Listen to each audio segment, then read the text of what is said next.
Okay, we have Isaac Black with us, and Isaac works as an instructional assistant with students that have exceptionalities and special needs in a diverse setting. He works in multiple classrooms. And Isaac, you can describe it best. Can you help us understand your job and your job description and the types of students that you work with?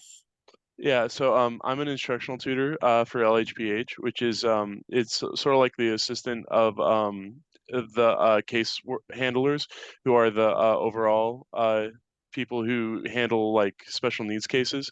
So we work as kind of, or my position is kind of to work as like as an assistant, to where if an individual is struggling with a certain problem or with a certain like sort of intake issue, Mm-hmm. I kind of help them assist through that so that they can pick up the material that they're learning. I also, in the sort of different way, I also work as the eyes and ears of the case handlers, so that when they're dealing with the general caseloads, I report to them, and they tell me, give me instructions on how to assist the individuals better. That is really neat. So you're doing ongoing professional development, learning from the case managers. Yes, that Very yes. good. Can you describe the characteristics of individuals with exceptionalities with whom you serve? So we deal with a very vast amount of different individuals. Certain individuals will have ADHD, which is relatively common, Mhm. and they'll have issues like focusing at times, especially within like a math setting, or like or like in history settings, depending on how their preferences are not. And and a part of our job, like with those individuals, is well, I'll get into that later, but that's one individual that we deal with, or that we work with, that is very attention focused, if that makes sense. Like it's like a part of it is when they don't pick something up, then we'll go back around and we pay attention so that we can kind of help them get to where everybody else is at if they get off track. And then individuals with autism, those are some individuals we work with too. And then with the individuals with autism, if they're struggling and it kind of looks like they're not like working on a specific problem, or they're having a issue with it because of their like social restrictions. We Mhm. often, like, we don't try to interject ourselves, but we try to make sure that if we see something like that, that we involve ourselves so that we can help them get to where the rest of the class is as well, by not by interjecting, but by like sort of not asking, but like sort of seeing if they can do a problem, or if they can, and if they can, then asking them to demonstrate so that we can kind of like clean up the edges, kind of. So we work a lot with those individuals. And then we have but yeah, there's a plethora of different psychological disabilities that we work with, and it's very interesting. But yeah, so those are two of Very the prime neat. examples. You have a wide range of students that you serve, and I heard you talk about the supports that you give to students with autism in accessing their curriculum, with determining where they are at, and then providing supports so that they can meet the expectation that the general ed teacher has for that student. Can you describe some of the accommodations and supports that you give to students with ADHD? With ADHD specifically, it's the accommodations that we give them are there's a couple. So how do I put it? It's a wide variety that they can take advantage of. One of them is Mhm. a big one that you run into is that like when they're taking a test, if they have an issue with sort of staying focused, or if they need to or like if they need a place to where they can kind of go and take it to where they're not distracted by the things around them, we accommodate them Mhm. with a room or opportunity. And usually the caseworkers will either inform us of a place to take them, or they'll like tell us in advance if that's something that they prefer. Otherwise, we also, if the individual asks for some accommodation like that, because they know that we inform them usually that it exists, they'll tell me and I'll tell them, and prior to the test, and then we'll make those accommodations for them. that's a big part of that kind of like testing environment. Another one is, Mhm. of course, accommodations towards like homework. If they need extra time to be able to get through something because they're having a certain struggle with it, we'll accommodate them with that, along with actual tutoring that we provide inside of the SPED buildings. The caseworkers themselves have a rotating shift of tutoring that they'll individually help individuals who are having struggles with certain criteria and with certain homework assignments. They'll be able to go in and talk with them directly. But so those are some of the more direct ones. We also have accommodations with say, for instance, a good one is like how do I put my job mostly is sort of like on hand accommodation. If it makes sense, Mhm. one of the things is that like I personally go around to specifically individuals who are struggling with certain homework assignments, and I focus. I work with the whole class because that's a big part of the in class sort of feng shui, if you will. Mhm. If a big part of it is making sure that they feel integrated into the classroom and that they don't feel alienated, because that's a big thing that they specifically instruct us and like teach us not to do, is to make sure that they feel accepted and that they don't feel singled out and that they feel like they're a part of the class itself, which they are, and that's very important.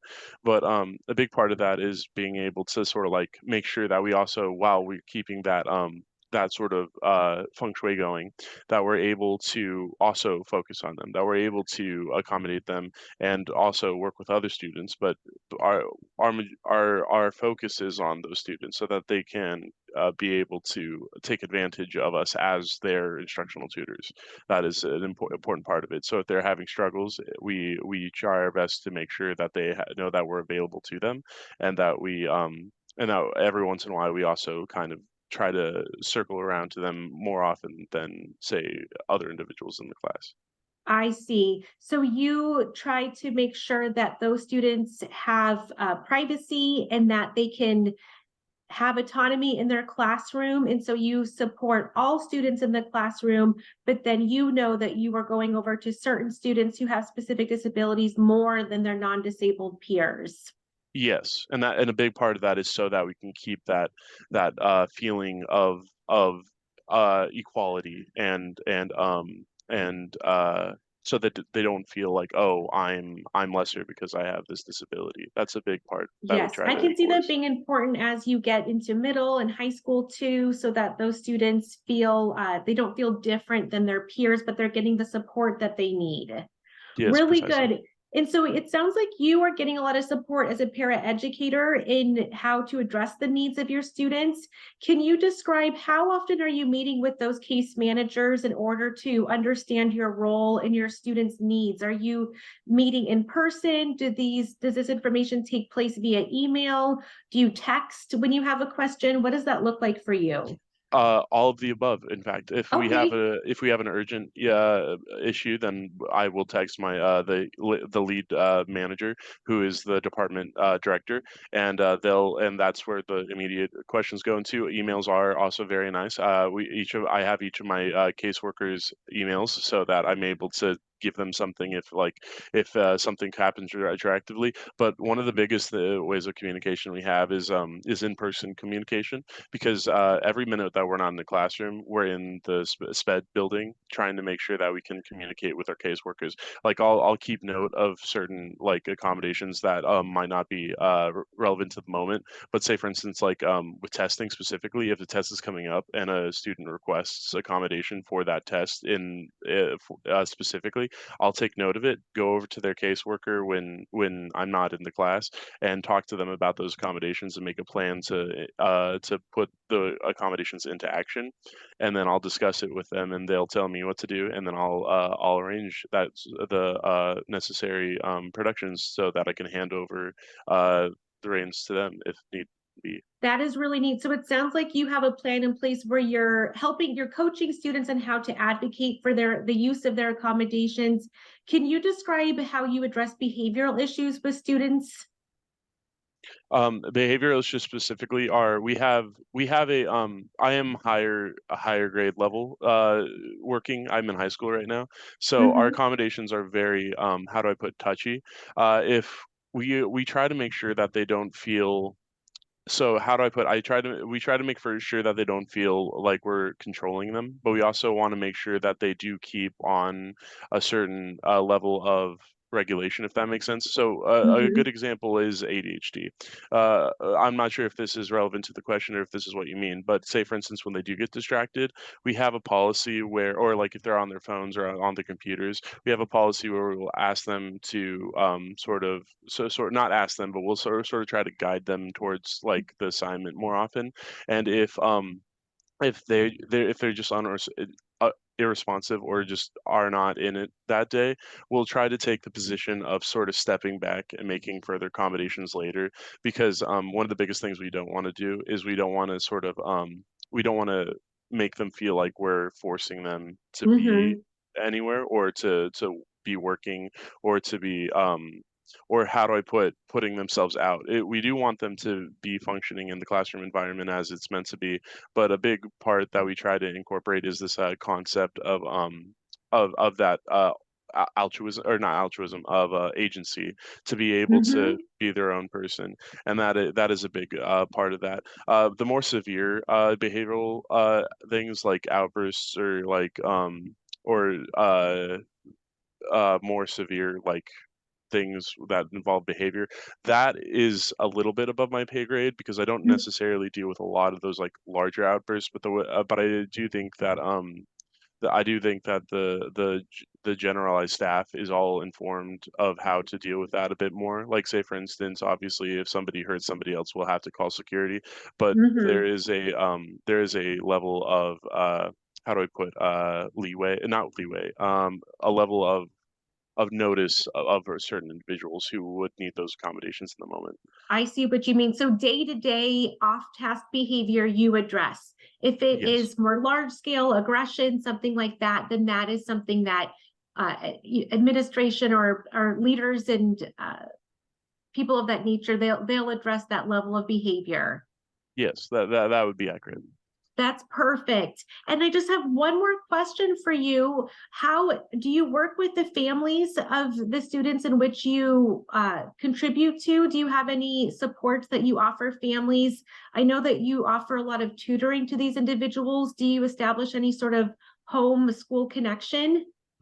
That is above my pay grade. However, I do have to say that I do know of the accommodations, if that makes sense. So our case manager says, "Oh, a parent wanted us to make sure that this accommodation is given to this student," and then I'll, as an instructional tutor, imply that accommodation if I can in class. On Mm-hmm. multiple occasions, if a parent has an issue, a caseworker will come into my classroom just for a moment because they circulate a lot and tell me, okay, they were worried that this person needs this or this person needs this. Can you just try to do this? And like, well, they'll make these like micro adjustments as sort of like a on hands training almost, so that we can make Mm-hmm. these adjustments that the families have. But for the most part, the case handlers I are see. are more involved with that That makes because perfect sense. yeah.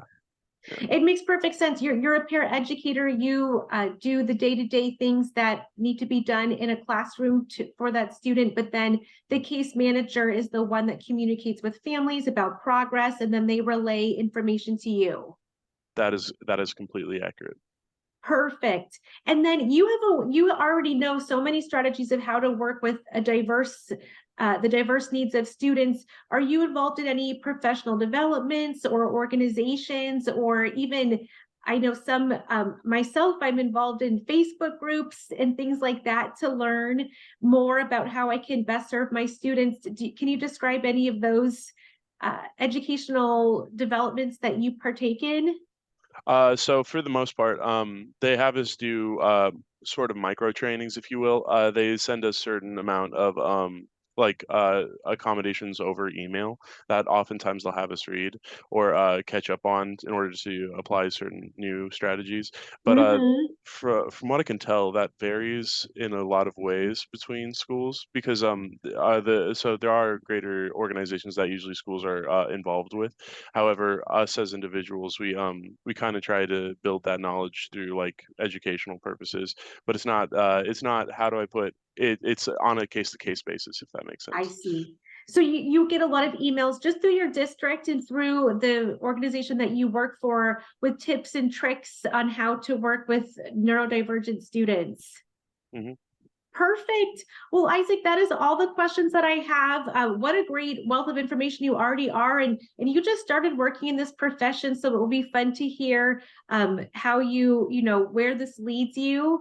I will tell you too that I have a Chick-fil-A gift card for you that I'm going to give to your friend at GCU, and so next time you're together, then have some Chick-fil-A on me. And I appreciate you doing this interview with me.